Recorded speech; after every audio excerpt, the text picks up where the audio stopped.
doesn't matter if you're living paycheck to paycheck or if you are in a good place financially, saving up while providing for a family isn't as easy as we think it is. If you are having trouble managing an emergency fund or a fund for the future, then keep watching this video because with these few tips, your problem will be solved. So in today's video I will show you how to save money if you have a family of 4. But before that, make sure to subscribe to us for more videos and tap the bell icon to get notified with every new video from us. Let's dive into the video. Number 1. Manage the expenses. When it's just us living alone, we know where we are spending or what we bought, and it's easier to keep a track of the expenses. However, if you have a family, it gets hard to check where all the money is going. The best way to be aware is by putting a set amount on everything. Give your kids a fixed pocket money and make sure you don't give them anything else unless it's an emergency. Make a monthly grocery list of bills and rents and shopping and eating out. This way you will know exactly where you spent your money. Once you're aware, you yourself will get conscious and cut down extra expenses that aren't necessary. Then you can save up that extra amount and you'll notice how you've ended up saving quite a chunk by not making unnecessary purchases. Number 2. Don't take the kids to the supermarket. While this may sound very basic, most of us make that mistake and take our kids to the supermarket every time we go out for grocery shopping. Especially if you have younger children, it gets pretty hard as a parent to say no to them once they start crying about getting something. Some kids can be really persistent, and no matter what you do, they'll make you buy that extra bar of candy or toys or whatever it is that's completely unnecessary. It's okay to treat your children once in a while, but if you buy them everything they demand for, you will eventually end up spoiling them. Therefore, if you really wish to save that money which will be spent on a toy that will be broken by the evening, then just tell your children you're going out for some work and you'll come back soon without informing them that you're going to the store. Number 3. Have simple birthdays. Yes, we do realize that your kids will only have this one childhood and that you need to make it special, but there are so many parents out there who come up with such great ideas for their children's birthdays on a budget. You can plan a short and budgeted trip on every birthday of theirs so you don't have to throw an extravagant party. Or you can figure out a way to make their day special at home by spending it with them and doing things that they love to do. Children aren't that hard to please, so you don't have to worry about making extra expenses for a birthday party. This way, if you have 2 kids, at least you know you'll save twice without throwing a party that's too costly.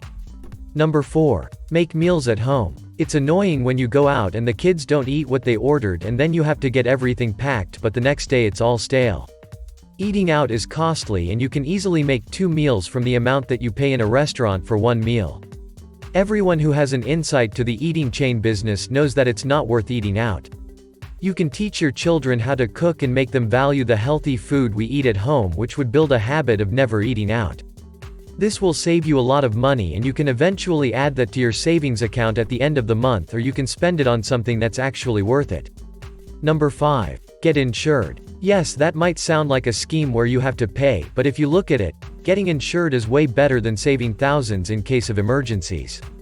Hospitals these days cost a fortune, and having to spend such a huge amount is quite a pain, especially if you don't have any backup money.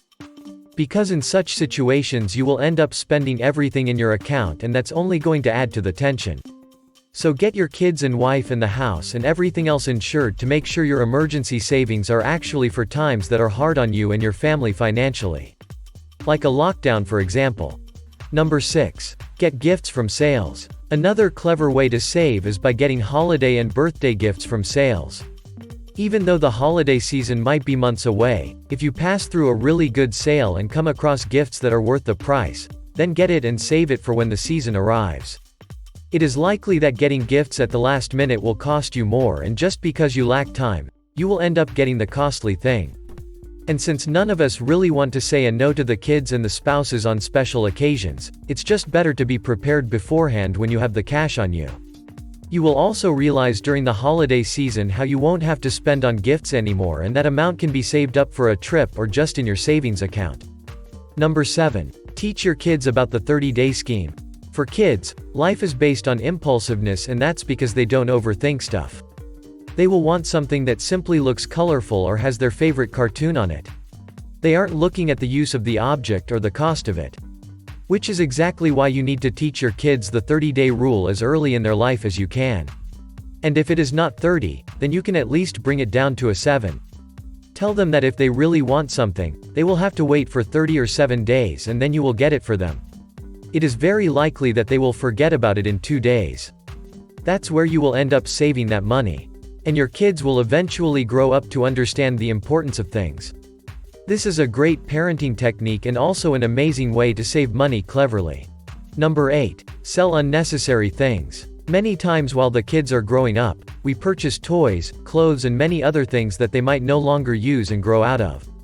Instead of putting it all to waste, you can sell it on thrift stores and online for a decent price depending on the condition of the item.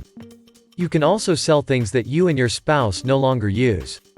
It can be extra furniture or old clothes or things you don't like anymore. Anything and everything can be sold. Instead of that thing lying around in your place, might as well just make some extra bucks and add it to the savings account. This way you're making money out of dead things, which is again a clever method of earning and saving. That's all for today's video. Let us know in the comments below about your saving tricks. Hope you got some value. If so, make sure to subscribe to us for more videos and tap the bell icon to get notified with every new video from us. See you in the next video.